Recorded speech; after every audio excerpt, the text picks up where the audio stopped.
Approaches to problem solving. The first approach to problem solving is insight.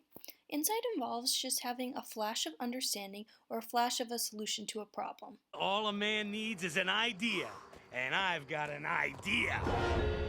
By a revelation, a vision, a picture in my head.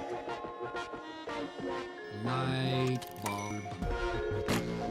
I need an idea. Hush, I've got it. Insight was originally studied by Jesuit psychologists. Wolfgang Kohler was a psychologist studying perception in chimps, but became interested in problem solving. As he watched them in their naturally caged environments, he came up with an idea. He hung some bananas from the top of a cage and threw some wooden crates around. What he eventually saw happen was one of the chimps had what appeared to be this flash of insight. He took all of the wooden crates, stacked them up, and was able to climb up to the top and reach the bananas, figuring out how to solve the problem of getting to the bananas.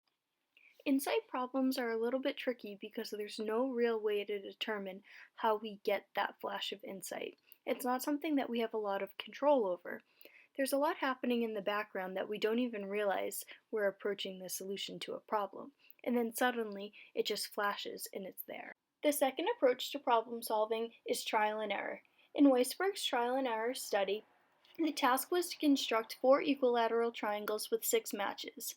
There were 3 different conditions of groups. The first was a control group who received no instructions. The second was a one-hint group who received the instructions must make a 3D object.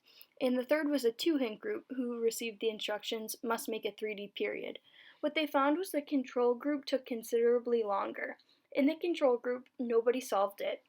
In the one-hint group, 87% solved it, and in the two-hint group, 100% solved it.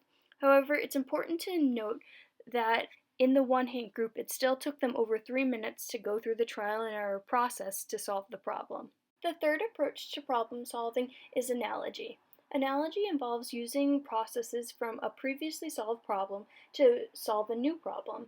An example of this is if an app isn't working on your phone and you remember one potential solution is to turn off your phone and restart it. This is an example of how analogy can be helpful. The steps to analogy are 1. Noticing, 2. Mapping, and 3. Applying.